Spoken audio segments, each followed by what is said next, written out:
Selamat pagi Pancaran Kasih Depok.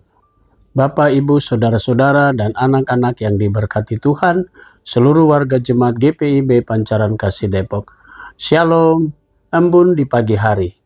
Kembali kita berjumpa di pagi hari ini melalui embun pagi ini.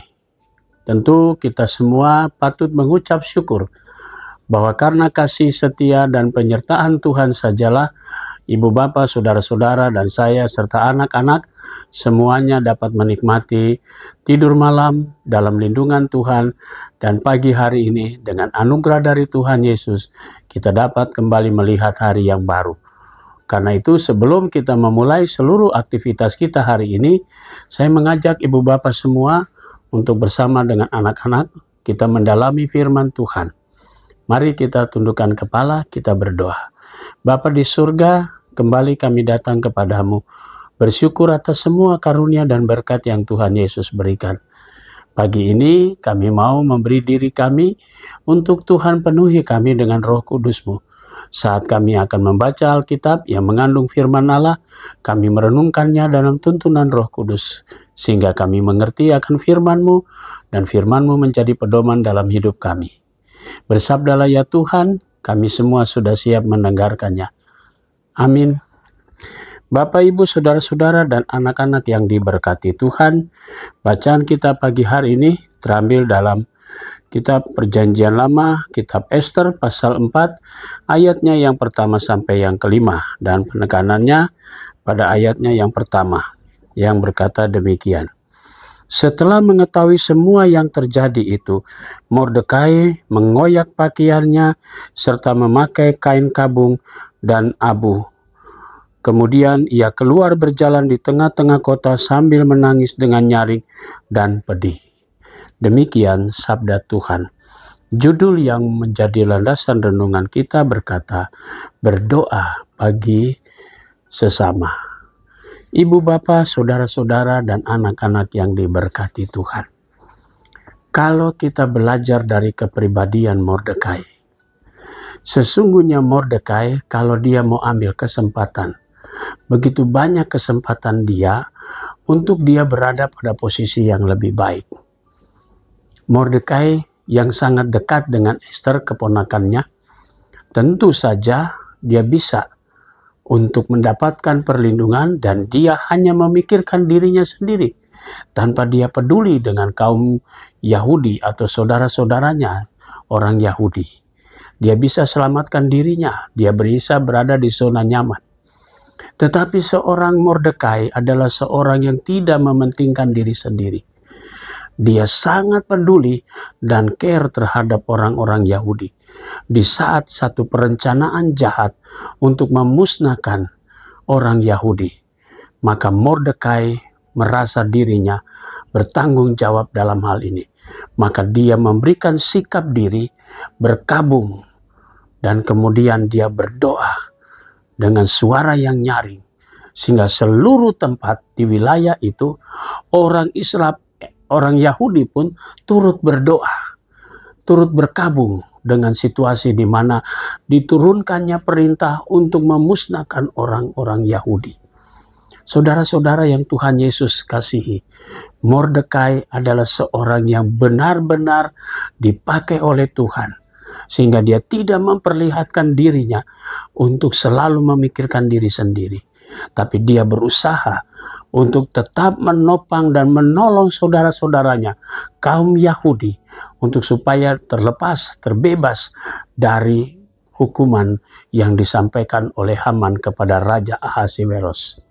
Tindakan daripada Mordekai ini rupanya dilihat oleh banyak orang di sekitar istana, dan mereka menyampaikan itu kepada Ester sang ratu. Maka kemudian tindakan atau cerita berikutnya kita bisa mengetahui bagaimana dari situasi seperti itu. Jadi yang jelas dalam bacaan kita pada hari ini, sekali lagi adanya kepedulian terhadap situasi di mana Mordekai sosok atau pribadi yang memang benar-benar disiapkan Tuhan, Sehingga kitab Ester yang memang jarang sekali sebutan nama Tuhan ataupun Allah terdapat dalam kitab ini, tetapi kesimpulannya dia masuk dalam bagian Alkitab ini karena ada penekanannya. Allah beserta dengan umat atau orang Yahudi yang sekalipun mereka tidak pulang ke Yerusalem, mereka ada di Babilonia di bawah pemerintahan Raja Persia, Raja Ahasiweros, tapi Tuhan tetap menjaga dan melindungi. Bapak, Ibu, saudara-saudara, dan anak-anak yang diberkati Tuhan, kita bisa melihat ini lalu kita coba kontekskan dengan kehidupan kita sehari-hari sebagai bangsa dan negara yang menikmati situasi kemerdekaan. Berarti kita juga harus mengetahui tanggung jawab kita sebagai warga gereja dalam mendoakan pemerintah, mendoakan pemimpin, mendoakan sesama mereka yang menderita, sesama kita yang mengalami ketidakadilan. Itulah tugas kita, tugas gereja, tugas saudara dan saya. Supaya kita semua tidak hanya memikirkan diri sendiri, keselamatan diri sendiri, tapi kita adalah anak-anak Tuhan yang sudah memperoleh keselamatan, lalu kemudian diutus ke dalam konteks Indonesia yang sudah menikmati kemerdekaannya 80 tahun. Maka dengan demikian kita semua patut bersyukur bahwa gereja Tuhan diutus di tengah situasi yang memang kadang-kadang kita berada di zona yang tidak nyaman. Tapi saudara dan saya diutus untuk mendoakan. Bagi pemerintah, bagi siapa saja yang menyakiti kita, doakanlah mereka. Supaya kita semua merasakan bahwa Tuhan tetap menghadirkan damai sejahtera bagi kehidupan berbangsa dan bernegara. Doa saudara dan saya adalah doa yang membawa negara kita tetap nyaman, tetap stabil, dan kita percaya Tuhan Yesus yang menganugerahkan kemerdekaan ini kepada bangsa dan negara kita. Nikmatilah dan teruslah berkarya di alam kebebasan ini. Tetapi tugas kita mendoakan bagi sesama kita. Amin. Mari kita berdoa.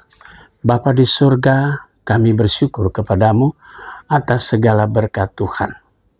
Tuhan, pagi ini kami mau berdoa untuk jemaat-Mu Pancaran Kasih Depok. Tuhan Yesus memberkati majelis jemaat, diaken, penatua, dan para pendeta. Berkati tugas panggilan dan pengutusan kami, pelayanan kami bersama. Berkati juga akan para keluarga kami, berkati juga akan karya kerja kami.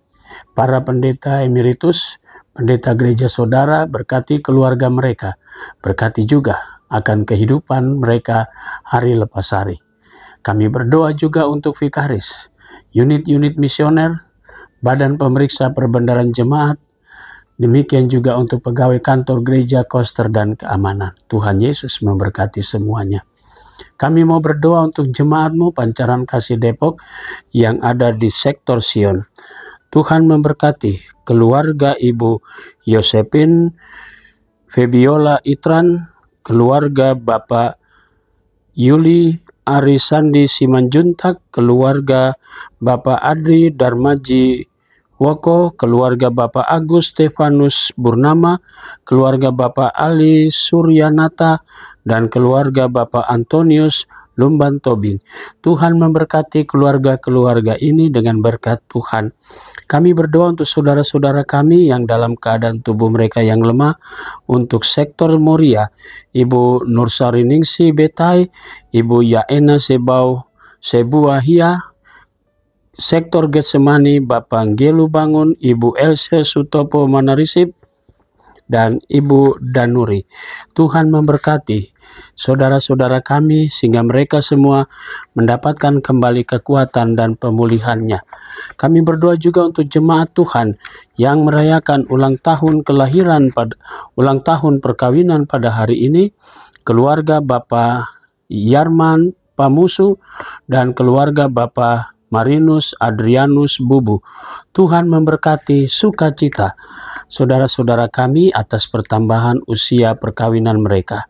Kami juga mau berdoa untuk jemaat Tuhan yang merayakan ulang tahun kelahiran Ibu Rosmaida Sihaan, anak Galuh Indarti Narwastu, Bapak Agus Atmaja, anak Nadine Reis Naomi Panjaitan, anak Dian Unedo Yosep Panjaitan, Ibu Morina Sialagan Hutahuruk, Bapak Immanuel Ferdinand Mamarimbing, dan Saudari Ilona Agnes Ferguson Susilo.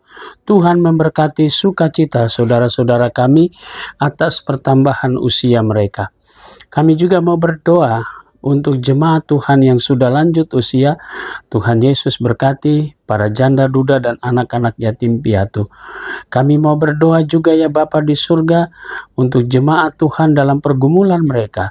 Biarlah setiap pribadi dan keluarga selalu ditopang dan merasakan damai sejahtera daripada-Mu ya Kristus. Terima kasih ya Bapa di surga. Inilah kami semua dan doa syukur kami di pagi hari ini yang kami naikkan di dalam nama Tuhan Yesus Kristus, Juru Selamat kami yang hidup. Amin. Selamat pagi, selamat berkarya, Tuhan memberkati saudara.